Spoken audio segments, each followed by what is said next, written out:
یہ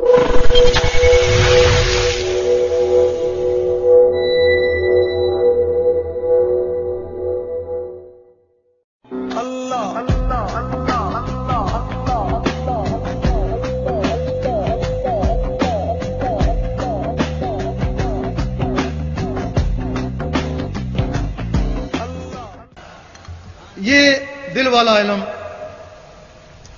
یہ مدرسوں میں نہیں ملتا، یہ مساجد میں نہیں ملتا، یہ کتابوں میں بھی نہیں ملتا۔ کتابوں میں اشارے ہیں۔ حضرت ابو ہریرہ رضی اللہ تعالیٰ فرماتے ہیں کہ مجھے حضور پاک سے 2 علم حاصل ہوئے، ایک تمہیں بتایا اور اگر دوسرا بتاؤں تو مجھے قتل کر دو۔ وہ دوسرا کون سا علم تھا جس سے ان کو قتل کر دیا جاتا؟ ہم سوچتے تھے پتہ نہیں کتنا خطرناک ہوگا، نہیں، وہ دل والا علم تھا۔ جب ہم نے آواز اٹھائی تو واجب القتل کے فتوے لگنا شروع ہو گئے۔ وہ یہی علم تھا۔ قرآن مجید میں بھی اس کے اشارے ہیں کہ خضر علیہ السلام کو علم لدنی تھا۔ اشارہ ہے، یا اللہ تعالیٰ اپنے رسولوں میں سے جس کو چاہے علم غیب کے لیے چن لیتا ہے۔ یہ اشارے ہیں، علم نہیں ہے۔ ہمارے عالموں نے اس علم کو قرآن مجید سے ڈھونڈنے کی کوشش کری، ہر تفسیر کا مطلب سمجھنے کی کوشش کری، لیکن وہ علم نہیں ڈھونڈ سکے۔ آخر یہی کہا کہ وہ علم ہے ہی نہیں ہے۔ اگر ہوتا تو قرآن مجید سے علاوہ کہاں ہوتا؟ لیکن یہ نہیں پتا کہ وہ علم حضور پاک کے سینے مبارک میں ہے، اور سینہ بائی سینہ مستحق لوگوں کو ملتا ہے۔ حضور پاک فرماتے ہیں مجھے 3 علم عطا ہوئے، ایک زبان والوں کے لیے، ایک دل والوں کے لیے، اور ایک صرف میرے لیے۔ اب وہ دل والا علم کس طرح ہے؟ لوگ کہتے ہیں درویشوں کا خیال ہے، لوگ کہتے ہیں ہم نے دل دیکھا ہے، گوشت کا لوتھڑا ہے، اس کی زبان نہیں ہے، کیسی اللہ نے کر سکتا ہے؟ یہی کہتے ہو نا؟ اگر تمہیں حقیقت معلوم ہو جائے کہ واقعی یہ دل اللہ نے کر سکتا ہے تو یقین کرو تمہیں اس کے بغیر نیند ہی نہ آئے۔ تم نے کیا یہ خیال ہے؟ اور درویش کہتے ہیں یہ زبان، یہ بھی تو گوشت کا لوتھڑا ہے نا، یہ اللہ نے کیسے کرتی ہے؟ وہ گوشت کا لوتھڑا ادھر لٹکا ہوا ہے 2 پسلیوں کے درمیان، اور یہ گوشت کا لوتھڑا ادھر لٹکا ہوا ہے 2 جبڑوں کے درمیان۔ وہ بھی گوشت اور یہ بھی گوشت۔ اس گوشت کے لوتھڑے کو طاقت نہیں ہے اللہ اللہ کرے، اس کو اللہ اللہ کرانے کے لیے کوئی مخلوق ہے، وہ سینے کے سینٹر میں ہے، اس کا نام ہے اخفا۔ وہ مخلوق اس گوشت کے لوتھڑے کے ذریعے بولتی ہے۔ اگر کسی میں وہ مخلوق نہ آئے اس کو گنگا بولتے ہیں۔ ڈاکٹر کہتے ہیں زبان تو صحیح ہے، یہ بولتا کیوں نہیں ہے؟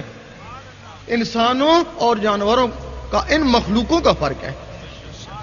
اگر یہ مخلوقیں جانوروں میں ہوتی تو وہ بھی کچھ نہ کچھ بولتے، طوطلے ہی بولتے، کیونکہ زبانیں تو ان کی بھی ہیں۔ جس طرح اس زبان کو بلوانے کے لیے وہ مخلوق ہے، اسی طرح وہ جو گوشت کا لوتھڑا ہے اس کو عربی میں فواد کہتے ہیں، اور وہ جو ساتھ مخلوق ہے اس کو قلب کہتے ہیں۔ فرق یہ ہے کہ یہ مخلوق آزاد ہے اور وہ مخلوق 1,80,000 جالوں کے اندر بند ہے۔ اگر کوئی شخص اس مخلوق کو بھی جگا لے تو جس طرح یہ زبان اللہ اللہ کرتی ہے اس طرح وہ دل بھی اللہ اللہ کرتا ہے۔ وہ مخلوق جاگے گی کیسے؟ وہ تو 1,80,000 جالوں کے اندر بند ہے۔ اگر کوئی شخص انڈے کی خاصیت سے بے خبر ہو، اسے کہا جائے یہ ہوا میں اڑے گا، یہ چوں چوں کرے گا، وہ کہے گا تو غلط کہتا ہے، نہ اس کی ٹانگیں ہیں، نہ زبان ہے، نہ پر ہے، روز توڑ کے دیکھتا ہوں کھاتا ہوں کچھ بھی نہیں، تو کہتا ہے یہ ہوا میں اڑے گا۔ اس کا نام بیضہ ہے۔ یہ تمہاری عبرت کے لیے ہے، تمہارے اندر بیضہ ناسوتی ہے، اس میں ایک مرغ بند ہے اور اس کے اندر ایک مرغ لاہوتی بند ہے۔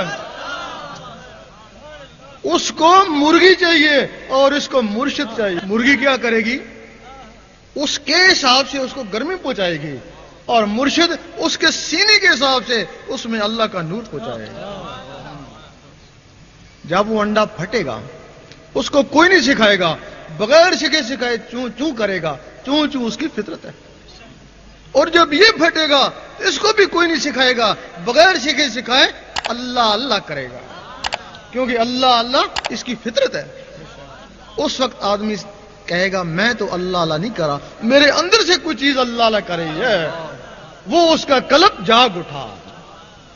یہاں سے پھر دو طرح کی تسبیح چلتی ہے, ایک زبان والوں کی تسبیح اور ایک دل والوں کی تسبیح. زبان والوں کی تسبیح کیا کرتی ہے؟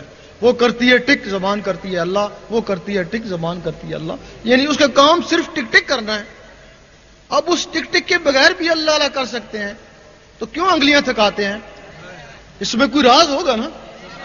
جس طرح بادل آپس میں ٹکراتے ہیں تو بجلی بنتی ہے, اسی طرح جب اللہ اللہ آپس میں ٹکراتا ہے تو نور بنتا ہے.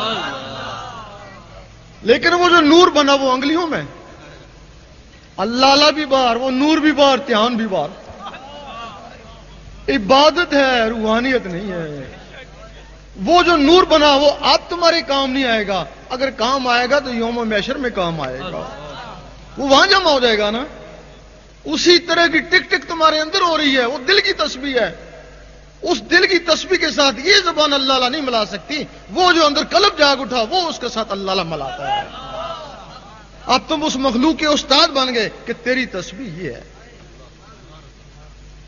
اب تم اس کے ساتھ اللہ اللہ ملوانا شروع کیا, 3 سال تک ملایا, کبھی ملا کبھی ہٹا, کبھی ملا کبھی ہٹا, اور 3 سال کے بعد اتنا پختہ ہو گیا کہ تم ڈٹ کر سوتے رہے اور اللہ اللہ ہوتی رہی.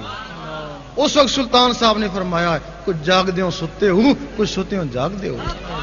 کچھ لوگ ایسے ہیں جو جاگ کر عبادت کرتے ہیں ساری رات لیکن سوئے ہوئے میں شامل, اور کچھ لوگ بستروں پر سو رہے ہیں, ان کے دل اللہ اللہ کر رہے ہیں. حضور پاک فرماتے ہیں ہم سوتے ہیں, ہمارے دل نہیں سوتے. اب ان ٹک ٹکوں کا کیا کام ہے؟ وہ خون کو آگے بھیجتی ہیں, نس نس میں پہنچاتی ہیں, پھر خون اوپر آتا ہے, پھر وہ ٹک ٹک نس نس میں پہنچاتی ہے. اب اس ٹک ٹک کے ساتھ اللہ اللہ مل گیا. اب اللہ اللہ ٹک ٹک کے ذریعے نس نس میں چلا گیا, پورے خون میں چلا گیا. جب اللہ اللہ نس نس میں چلا جاتا ہے, پورے خون میں چلا جاتا ہے, اس وقت شاہ ولی اللہ فرماتے ہیں تو ایک دفعہ اللہ کرے گا تجھے 3.5 کروڑ اللہ اللہ کرنے کا ثواب ملے گا. فرماتے ہیں کیسے ملے گا؟ کہ تیرے اندر 3.5 کروڑ نسیں ہیں, دل نے ایک دفعہ اللہ کری 3.5 کروڑ نسیں گونج اٹھی. سلطان صاحب فرماتے ہیں 72,000 اور ثواب ملتا ہے اگر کسی کا دل ایک دفعہ اللہ کہے تو. یہ جو مسام ہے جہاں سے پسینہ آتا ہے یہ 72,000 ہوتے ہیں. دل نے ایک دفعہ اللہ کہا 72,000 آوازیں یہاں سے بھی گونجی. پھر علامہ اقبال نے فرمایا پھر خدا بندے سے خود پوچھے بتا تیری رضا کیا. فرمایا خودی کو کر بلند اتنا, اور خودی کا مطلب سمجھایا, خودی کا سرے نہ لا الہ الا اللہ, کہ تو لا الہ الا اللہ کا اتنا ذکر کر, لوگ کہیں مجنو ہیں اور منافق کہیں ریاکار. ہمیں لندن میں ایک ڈاکٹر ملا, تو ولی ڈاکٹر تھا, کہنے لگا بات اس سے بھی آگے ہے. کہ کیا ہو؟ کہ انسان کے جسم میں کھربوں جراثیم ہوتے ہیں, جب خون میں اللہ اللہ جاتا ہے تو وہ بھی اللہ اللہ کرنا شروع کر دیتے ہیں. تو بتاؤ وہ ثواب کس کو ملے گا؟ جب کسی کے نس نس میں نور چلا جاتا ہے, پورے خون میں نور چلا جاتا ہے تو وہ نور بن جاتا ہے. لوگ تو حضور پاک کو بھی نور ماننے سے قاصر ہیں, لیکن عام آدمی جس کے نس نس میں نور چلا جائے وہ نور بن جاتا ہے. وہ جو پہلا طبقہ ہے تسبیح والا وہ مسلمان کا ہے.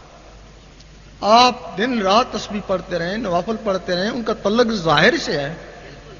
آپ مسلمان ہیں, آپ مومن نہیں ہو سکتے. مسلمانوں میں 72 فرقے ہیں.